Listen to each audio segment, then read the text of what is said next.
এবার যুক্তরাষ্ট্রের প্রেসিডেন্ট ট্রাম্পের সঙ্গে আলোচনা করেই গাজায় হামলা চালিয়েছে ইসরায়েল, এমনটাই দাবি করেছে স্বয়ং হোয়াইট হাউস। ঘটনাটি আন্তর্জাতিক রাজনীতি এবং মধ্যপ্রাচ্যের মধ্যে নতুন করে ভয়াবহ অস্থিতিশীল পরিবেশ তৈরি হওয়ার শঙ্কা বাড়িয়ে দিচ্ছে। তবে কি ইসরায়েল ট্রাম্পকে সাথে নিয়েই তাদের উদ্দেশ্য সফল করতে চাইছে? বিস্তারিত জানাচ্ছেন লিমা সায়ন্তী।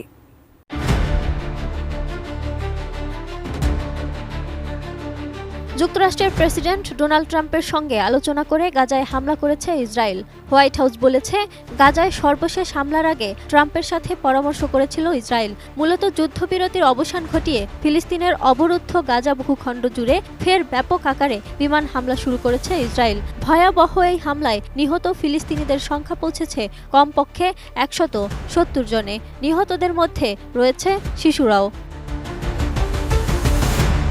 18 মার্চ এই তথ্যটি জানিয়েছে সংবাদ মাধ্যম আল জাজিরা। সংবাদ মাধ্যমটি বলছে, গাজায় সর্বশেষ আক্রমণ শুরু করার আগে ইসরায়েল মার্কিন প্রেসিডেন্ট ডোনাল্ড ট্রাম্পের সাথে পরামর্শ করেছিল বলে জানিয়েছেন হোয়াইট হাউসের প্রেস সেক্রেটারি ক্যারোলিন লিভিট।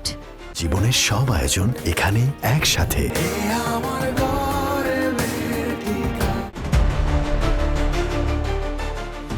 সংবাদ মাধ্যম ফক্স নিউজকে তিনি বলেছেন, প্রেসিডেন্ট ট্রাম্প যেমন স্পষ্ট করে বলেছেন, হামাস, হুতি, ইরান যারা কেবল ইসরায়েলকে নয় বরং যুক্তরাষ্ট্রকে আতঙ্কিত করতে চায় তাদের মূল্য দিতে হবে এবং তাদের উপর সমগ্র নরক ভেঙে পড়বে।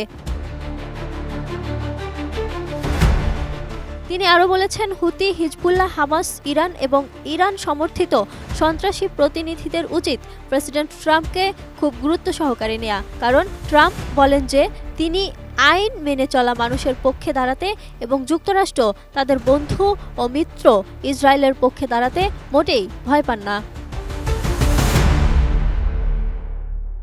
এদিকে আল জাজিরা তাদের সরাসরি সম্প্রচারিত আপডেটে জানিয়েছে, গাজায় যুদ্ধবিরতির অবসান ঘটিয়েছে ইসরায়েল এবং এরপর অবরুদ্ধ এই উপত্যকা জুড়ে বিমান হামলা শুরু করেছে।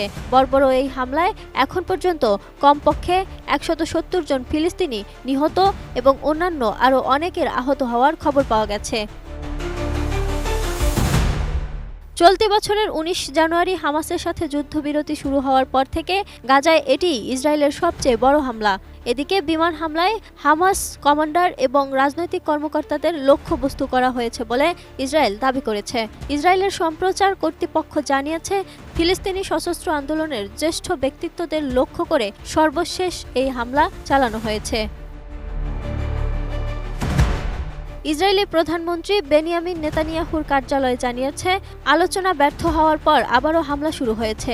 মার্কিন সংবাদ মাধ্যম অ্যাক্সিওসের প্রতিবেদক বারাক রভিদের মতে, হামাস যুদ্ধবিরতি বাড়ানোর মার্কিন প্রস্তাব প্রত্যাখ্যান করার পর ইসরায়েল গাজায় আবারও সামরিক অভিযান শুরু করেছে বলে জানানো হয়েছে।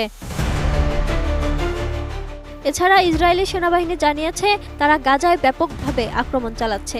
তারা বলেছে, রাজনৈতিক নেতৃত্বের নির্দেশে ইসরায়েলি সামরিক বাহিনী এবং শিন বেট গাজা উপত্যকা জুড়ে সন্ত্রাসী সংগঠন হামাসের সন্ত্রাসী লক্ষ্যবস্তুতে ব্যাপকভাবে আক্রমণ করছে।